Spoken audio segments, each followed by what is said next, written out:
Hello friends, welcome to my channel competitive warriors. আজকে আমাদের topic হচ্ছে ইংলিশ ন্যারেশন। ন্যারেশনের উপর এর আগে আমি একটা ভিডিও দিয়েছি, যদি তোমরা ভিডিওটি না দেখে থাকো তাহলে অবশ্যই ডেসক্রিপশন বক্সে লিংক দেওয়া আছে, ওখান থেকে দেখতে পারো। তাহলে কিন্তু তোমাদের এই যে ক্লাসের কন্টিনিউশনটা বুঝতে সুবিধা হবে। তো চলো লেটস স্টার্ট। এক্সক্লামেটরি সেন্টেন্স অর্থাৎ বিস্ময়মূলক বাক্য, যে সমস্ত বিস্ময়মূলক বাক্যের ন্যারেশন করতে হয়, তো সেগুলো কিভাবে করতে হয় দেখো। বিস্ময়মূলক বাক্য বোঝার জন্য সব থেকে সহজ উপায় হচ্ছে কি, একটা বিস্ময়বোধক সাইন, এই চিহ্নটা যদি থাকে তাহলেই বুঝবে যে এটা একটা এক্সক্লেমেটরি সেন্টেন্সকে বোঝাচ্ছে। এবং কিছু পার্টিকুলার ওয়ার্ড, সেই ওয়ার্ডগুলো কি অ্যালাস, হুররে, ফাই, ও, ওয়াও, ও, এই যে ওয়ার্ডগুলো রয়েছে এগুলো কিন্তু সব এক্সক্লেমেটরি ওয়ার্ডস, এবং এগুলোর পরে এক্সক্লেমেটরি একটা সাইন থাকে। তো তার মানে আমরা বুঝবো এটা হচ্ছে একটা এক্সক্লেমেটরি সেন্টেন্স। এবং তার যে ন্যারেশন চেঞ্জ কিভাবে করতে হয় দেখো, খুব সহজভাবে বলছি। যে সেইড যদি থাকে, সেইডের পর যদি অ্যালাস থাকে, অ্যালাস থাকলে আমরা জেনারেলি এটা হচ্ছে কোনো দুঃখের কথা বলা হয়, তাহলে আমরা যেটা চেঞ্জ হয়ে যায় সেখানে এই সেইড প্লাস অ্যালার্স এর পরিবর্তে লেখা হয় এক্সপ্লেইনড উইথ সরো। এবং বারবার বলছি, ইনডাইরেক্ট স্পিচে কিন্তু এই ওয়ার্ডগুলো কিন্তু আর ইউজ হয় না, তার পরিবর্তে কি লেখা হচ্ছে এক্সপ্লেইনড উইথ সরো। যদি সেইড প্লাস হুররে থাকে তাহলে কি হয়ে যায় এক্সপ্লেইনড উইথ জয়, অর্থাৎ আনন্দের ব্যাপার বলছি, এক্সপ্লেইনড উইথ জয়। এবং সেইড প্লাস ফাইভ আউ, সেক্ষেত্রে হবে এক্সপ্লেইনড উইথ ডিসপাইস বা disgust. Said plus wow, exclaimed with joy, said plus oh, exclaimed with surprise, regret, এগুলোর ক্ষেত্রে কিন্তু এরকম ভাবে ইউজ গুলো হয়। তো আবারও বলছি যে সেক্ষেত্রে কিন্তু ইনডাইরেক্ট স্পিচে এই যে ওয়ার্ড গুলো অ্যালাস, হুররে, ওয়াও, ও, এগুলো কিন্তু ইনডাইরেক্ট স্পিচে আসবে না, এগুলো ডাইরেক্ট স্পিচে থাকবে। এবং আরো একটা ইম্পর্টেন্ট, এই যে এক্সক্লেমেটরি সাইন, এই এক্সক্লেমেটরি সাইনও কিন্তু ইনডাইরেক্ট স্পিচে থাকবে না, সেক্ষেত্রে কিন্তু ফুল স্টপ হয়ে যাবে। দেখো এক্সাম্পলটা আমি দেখাচ্ছি, she said hurray we have won this match, সেটাকে কি হুররে মানে কি উই এক্সপ্লেইনড উইথ জয়, তাহলে এখানে অ্যান্সার কি হচ্ছে সি এক্সপ্লেইনড উইথ জয়। তারপর কি দ্যাট যেমন আসছে একটা দ্যাট বসবে। তারপর যেটা আছে সেটা অ্যাকর্ডিং টু রুলস, যেটা যে রুলস আমরা শিখেছি সেই রুলস অনুযায়ী আমার চেঞ্জটা হচ্ছে গ্রামাটিক্যাল। উই হ্যাভ আছে, তার মানে উই হ্যাভ ওন মানে প্রেজেন্ট পারফেক্ট আছে, তার মানে পাস্ট পারফেক্ট হয়ে যাবে। উই আছে, তাহলে এখানে কি হয়ে যাবে দে হয়ে যাবে, কারণ কি এটা হচ্ছে ফার্স্ট পারসন, ফার্স্ট পারসন মানে সে সাবজেক্টকে ফলো করবে, সাবজেক্টকে ফলো করলে এখানে চলে আসছে দে। সি মানে এখানে অ্যাকচুয়ালি তাদের কথা বলেছে, সি মানে সে একটা টিমের মেম্বার, তো তাদের কথা বলছে, তারা সকলে মিলে জিতেছে, সেই জন্য কি দে ইউজ করছি। এখানে যেহেতু উই আছে সেই জন্য আমরা দে ইউজ করছি। তারপরে যেমন হচ্ছে সেরকম হচ্ছে প্রেজেন্ট পারফেক্ট থেকে পাস্ট পারফেক্ট হ্যাড অন, তারপর দিসটা দ্যাট হয়ে গেছে, তো দ্যাট ম্যাচ। তো এখানে যেটা দেখো যে এই যে এক্সক্লেমেটরি যে ওয়ার্ড হুররে এটা নেই, এবং এক্সক্লেমেটর সাইনও কিন্তু উঠে গিয়ে ফুল স্টপ হয়ে গেছে। সেকেন্ড এক্সাম্পল কি বলেছে, she said how beautiful is the rain, এটাকে যদি করি she explained with joy that the rain was very beautiful. দেখো এখানে কিন্তু কোনো প্রকার এক্সক্লেমেটরি ওয়ার্ডস নেই, কিন্তু এক্সক্লেমেটরি সাইন আছে, তার মানে কিন্তু এই যে হাউ যখন আগে চলে আসে, সেটা যখন একটা এক্সক্লেমেটরি সাইন লাস্টে থাকে, তার মানে এটা কিন্তু একটা এক্সক্লেমেটরি সেন্টেন্স বোঝাচ্ছে, এটা বিস্ময়মূলক বাক্য বোঝাচ্ছে। তো সেক্ষেত্রেও কিন্তু এটা ওই নিয়মেই হবে, হি সি এক্সপ্লেইনড উইথ জয়, তারপরে দ্যাট, তারপরে হচ্ছে যেরকম টেন্স অনুযায়ী the rain was very beautiful. অর্থাৎ এরকম যখন থাকে যে হাউ বিউটিফুল, হাউ বিগ, তখন কিন্তু এই হাউ এর পরে যখন অ্যাডজেক্টিভ থাকে সেটা ক্ষেত্রে জেনারেলি ভেরি ইউজ করা হয়। Very beautiful, how beautiful, very beautiful, how big, very big. তো সেক্ষেত্রে কিন্তু এরকম ভাবে ইউজটা করি, ভেরি নিয়ে আসি আমরা তখন এই হাউ এর পরিবর্তে। এই হাউটা কিন্তু ডাব্লিউএইচ ওয়ার্ডের হাউ নয়, বারবার বলছি এটা কিন্তু ডাব্লিউএইচ ওয়ার্ডের হাউ নয়, কারণ লাস্টে এক্সক্লেমেটরি সাইন আছে মানেই হচ্ছে আমার এটা বিস্ময়মূলক বাক্য। এখানে যদি এক্সক্লেমেটরি সাইন না থাকে, কোশ্চেন মার্ক থাকতো, তাহলে কিন্তু সেটা ডাব্লিউএইচ এর নিয়মে চলে যেত। যদি এখানে যেহেতু এক্সক্লেমেটরি সাইন আছে, সেটা কিন্তু এক্সক্লেমেটরি সেন্টেন্সের নিয়ম অনুযায়ী এটা কিন্তু স্টেটমেন্ট করবো, এবং সেটা কি এই হাউটাকে উঠিয়ে ভেরি নিয়ে আসবো। এখানে কিন্তু ডাব্লিউএইচ ওয়ার্ড থাকবে না, হাউ কিন্তু থাকবে না, সেক্ষেত্রে দ্যাটই থাকবে। তো সেটাও কিন্তু একটু মাথায় রাখা, যেন কনফিউশন না তৈরি হয়ে যায় ডাব্লিউএইচ ওয়ার্ডের সাথে। নেক্সট হচ্ছে অপটেটিভ সেন্টেন্স। অপটেটিভ সেন্টেন্স গুলোতে কি পরিবর্তন হয়, যদি সেইড থাকে, রিপোর্টিং ভার্বে সেইড থাকে, তাহলে ডাইরেক্ট ইনডাইরেক্ট স্পিচে গিয়ে উইশড বা প্রেইড হয়, প্রার্থনা করা বা উইশ করা, এটাকে হয়ে যায়। নেক্সট হচ্ছে কি কনজাংশন আসে একটা দ্যাট, যেটা নরমালি যেটা কমা এবং ইনভার্টেড কমা উঠে গিয়ে একটা দ্যাট আসছে। তারপরে কি রিপোর্টিং যে ইনডাইরেক্ট স্পিচে সেখানে মে বা মাইট ইউজ হয়, আমরা এক্সাম্পল দেখবো। এবং টেন্স এবং প্রোনাউন কিন্তু অ্যাকর্ডিং টু রুলস যেরকম পরিবর্তন হয় সেটাই কিন্তু হয়। এক্সাম্পলে চলে যাই, এক্সাম্পলে she said may God pardon him. এখন অর্থাৎ এখানে কি, এখানে একটা প্রে করছে, ভগবানের যে প্রার্থনা করছে যে ভগবান তাকে যেন ক্ষমা করে দেয়। তো সেই ক্ষেত্রে কিভাবে ইউজ করি আমরা, যে শি প্রেড, অর্থাৎ সেইড আছে, এটা কি হয়ে গেলাম উইশ বা প্রে হবে। তা যেহেতু প্রার্থনা করছে ভগবানের কাছে, তাহলে প্রে করলাম, প্রেড। তারপর কি দ্যাট আসছে একটা কনজাংশন দ্যাট, তারপরে কি হচ্ছে যে এই যে সেন্টেন্সটা আছে, এই যে মে, এই মে কথাটা কিন্তু এপাশে পরে চলে যাচ্ছে, স্টেটমেন্টে চলে যে গড মাইট পার্ডন হিম, অর্থাৎ ভগবান যেন তাকে ক্ষমা করে দেয়, অর্থাৎ গড মাইট পার্ডন হিম। কেন মাইট করলাম, কারণ এখানে হচ্ছে পাস্ট টেন্স আছে, সেই জন্য নর্মাল রুলস অনুযায়ী কিন্তু আমার এটা মেটা মাইট হয়ে গেল। তো এইভাবে কিন্তু অপটেটিভ সেন্টেন্স যেগুলো সেগুলো এইভাবে পরিবর্তন করা হয়। নেক্সট হচ্ছে এবার কিছু এক্সেপশনের কথা বলবো। যে সমস্ত রুল যা যা আমরা শিখলাম সেগুলোর বাইরে গিয়ে যে সমস্ত এক্সাম্পল আছে যেগুলোর এক্সেপশন হয়, তো সেগুলোই আমি তুলে ধরেছি। তো ফার্স্ট যেটা, যে need not, use to, would, rather, would better, had rather, had better, এগুলো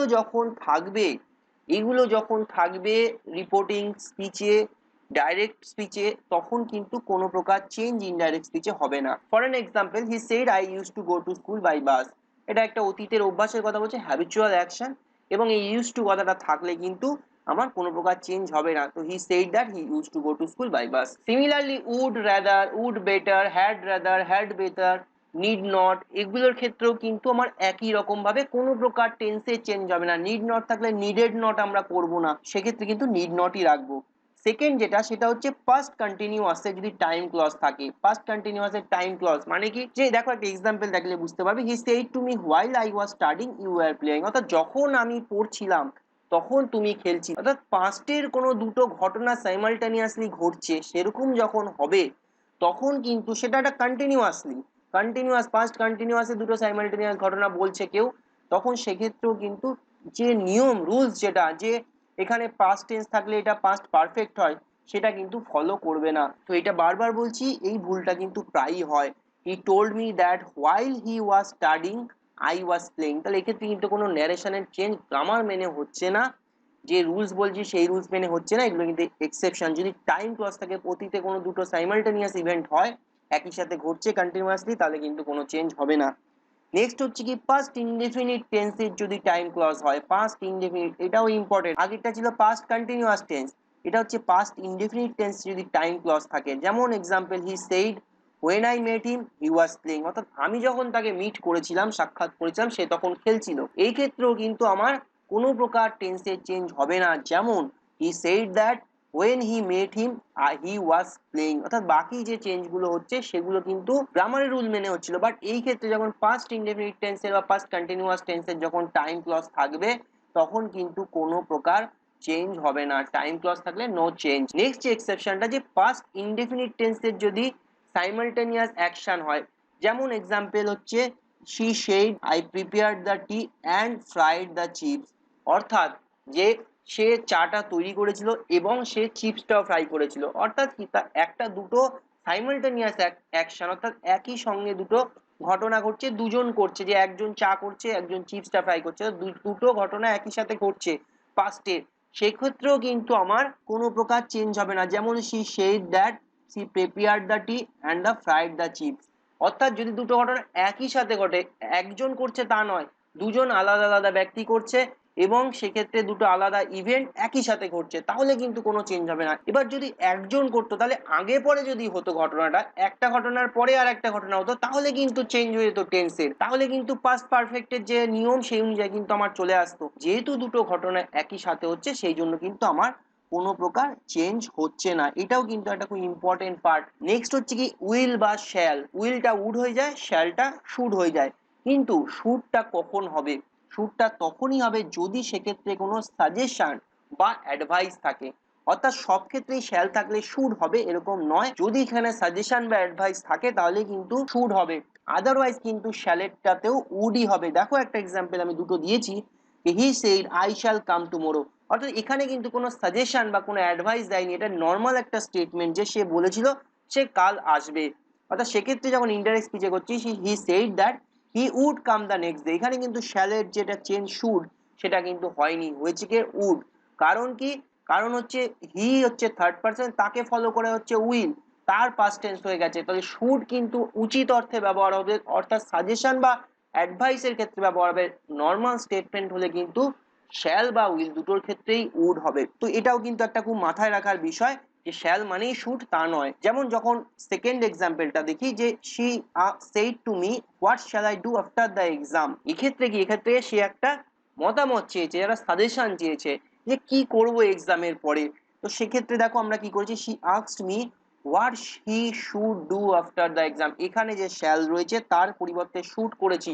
কেন করেছি, কারণ এখানে একটা সাজেশন চেয়েছে, সে একটা সাজেশনের প্রশ্ন আছে, সেই জন্য কিন্তু shall এর পরিবর্তে should ইউজ হচ্ছে। তো shall এবং will এর কোন ক্ষেত্রে should আর কোন ক্ষেত্রে would হবে সেটা কিন্তু আমার এখান থেকে আমরা পরিষ্কার বুঝতে পারছি এবং এই অনুযায়ী কিন্তু ফলো করব।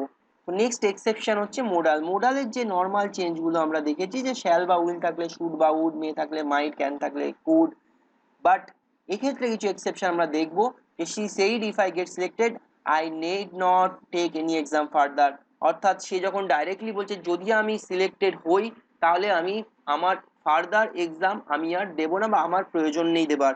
এবার এটা যখন ইনডাইরেক্টলি বলবে, এটা যদি বাংলায় ভাবো, ইংরাজিতে পরে করছি, আমি যদি বাংলায় ইনডাইরেক্ট করি তাহলে কি বোঝাবো এটা, যে সে বলেছিল যদি সে সিলেক্ট হতো তাহলে সে আর এক্সাম দিত না, এটার বাংলা করলে ইনডাইরেক্ট তাই বোঝাচ্ছে।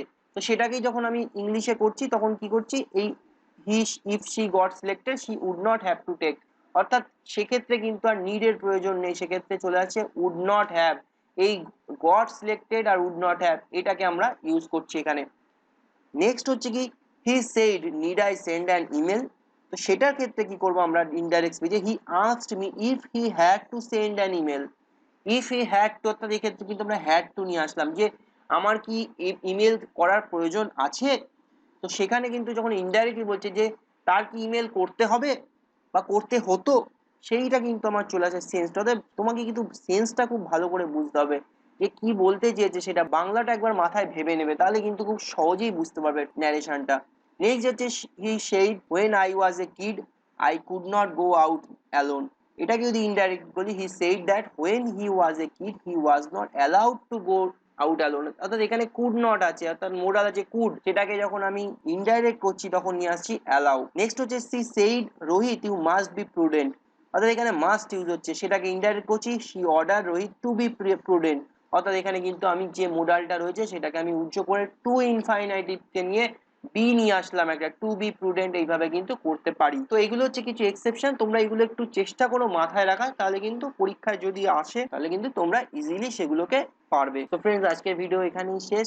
তো আমি ন্যারেশনের উপর কিন্তু ভিডিওগুলিতে ডিটেল অ্যানালাইসিস করলাম, যদি তোমরা ভিডিওগুলি ভালো করে দেখে থাকো তাহলে আশা করি ন্যারেশনে তোমাদের এরপরে কোনো প্রবলেম হবার কথা না, বিভিন্ন এক্সামে 100% মার্কস কিন্তু এখান থেকে পারবে। এবং শুধু অবজেক্টিভ নয়, যে কোনো ডেসক্রিপটিভ এক্সামে লিখতে গেলে কিন্তু ন্যারেশন একটা ইম্পর্টেন্ট পার্ট, বিশেষ করে ট্রান্সলেশন বা প্রেসির ক্ষেত্রে, তখনও কিন্তু তোমাদের এটা খুব কাজে লাগবে। তো ফ্রেন্ডস ভিডিওটি ভালো লাগলে লাইক এবং শেয়ার করো, এবং কোনো যদি কোয়ারিজ থাকে তাহলে কমেন্ট বক্সে অবশ্যই জানাও। খুব তাড়াতাড়ি দেখা হবে একটি নতুন ভিডিওর সাথে।